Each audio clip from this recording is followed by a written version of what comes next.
Perang udara dijuluki hantu Kiev pilot Ukraina, jatuhkan 6 jet tempur Rusia.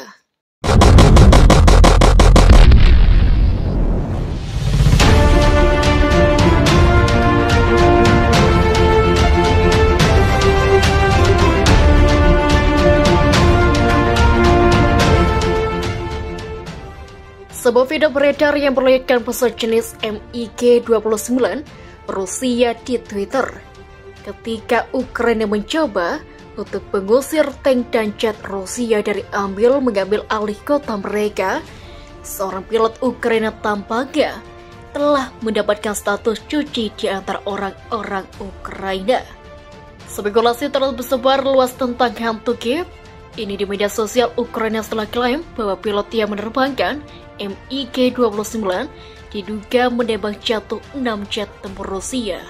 Dari laporan yang belum dikonfirmasi, dia mengklaim telah menjatuhkan 2 Su-35, 1 Su-27, 1 MiG-29, dan 2 Su-25. Video yang menyebutnya Cross di Kiev atau hantu Kiev telah menyebar di media sosial. Banyak orang di Twitter menyebut pilot atau yang lebah.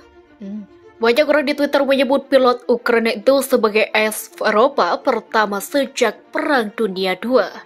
Dalam istilah perang udara, AC adalah pilot yang telah menembaki jatuh 5 pesawat atau lebih selama pertempuran. 2 pilot Ukraina usir 10 jet siluman Sukhoi Su-57 dan pesawat pengebom Su-27 Rusia. Andriy, seorang pilot Ukraina, melaporkan pesawat tempur Rusia mulai enggan terbang di wilayah tertentu karena takut terkena serangan balik. Untuk menghadapi 10 jet tempur siluman Sukhoi Su-27, Sukhoi Su-57 Rusia, cukup diterbangkan 2 pesawat Ukraina untuk mengusirnya. Lagi di atas Ukraina semakin tenang, kata Andriy yang begitu percaya diri menembaki pesawat pasukan Vladimir Putin. Selain jet siluman Sukhoi Su-57, Andriy dan pilot Ukraina lainnya sering mengejar pesawat pengebom Rusia Sukhoi Su-27. Andriy dan kawan-kawan bertempur secara heroik menghadapi pilot Rusia yang menerbangkan pesawat canggih. Secara kuantitas dan kualitas, pesawat yang digunakan pilot Kremlin jauh lebih unggul, namun serangan mereka mulai mengendur setelah beberapa pesawat ditembak jatuh. Awalnya mereka berhasil karena kuantitasnya, tetapi sekarang situasinya terbalik. Mereka punya rasa takut, tutur Andriy. Sebenarnya, pesawat tempur siluman Sukhoi Su-57 dapat terbang dengan kecepatan 2 kali kecepatan suara. Terkadang 2 pilot kami bertarung melawan 10 pesawat, kata pilot Ukraina, Letnan Kolonel Yurvy Ignat kepada JNN. Mereka lepas landas dengan tiket sekali jalan. Mereka mengerti bahwa mungkin mereka akan mati, ucap Yurvy. Setiap kali saya terbang, itu untuk pertarungan nyata, tambah Andriy yang dikutip dari Daily Star. Tidak ada kesetaraan dalam jumlah pesawat, katanya. Rusia selalu memiliki 5 kali lebih banyak. David Deptula, perencana seorang utama untuk kampanye udara badai gurun di Irak, mengatakan kepada New York Times, bagian kerja luar biasa dari pilot Ukraina telah menutupi kekurangan mereka dalam jumlah.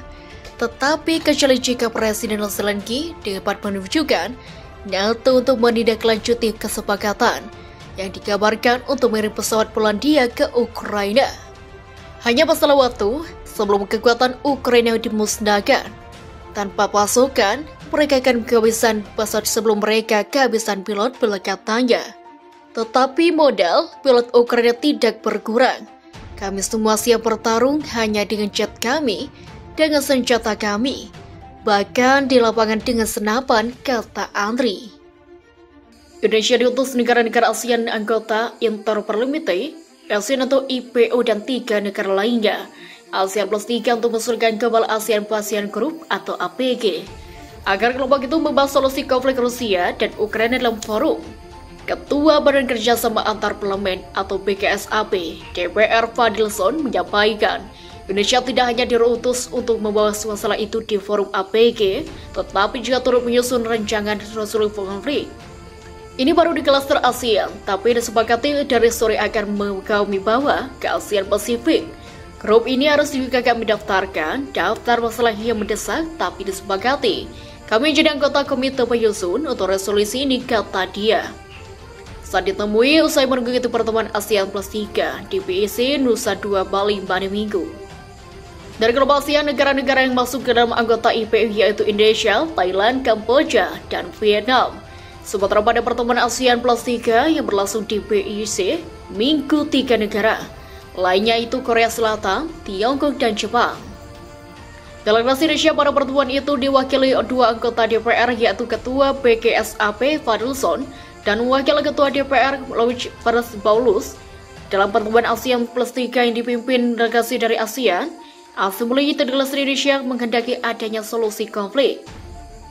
Ini bukan masalah sederhana, ini cukup kompleks, ada latar belakang sejarah, budaya, ekonomi meskipun kita juga harus menghormati integritas wilayah.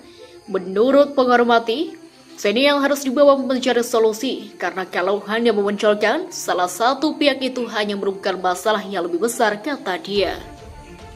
Ia lanjut menyampaikan konflik yang saat ini terjadi menyampaikan munculnya gelombang musuh, banyak warga sipil yang menderita dan keselamatannya terancam. Jadi kami berharap dapat mencari solusi dari menghentikan konflik ini. Disinilah para parlemen untuk berevolusi atau dibutuhkan, kata dia.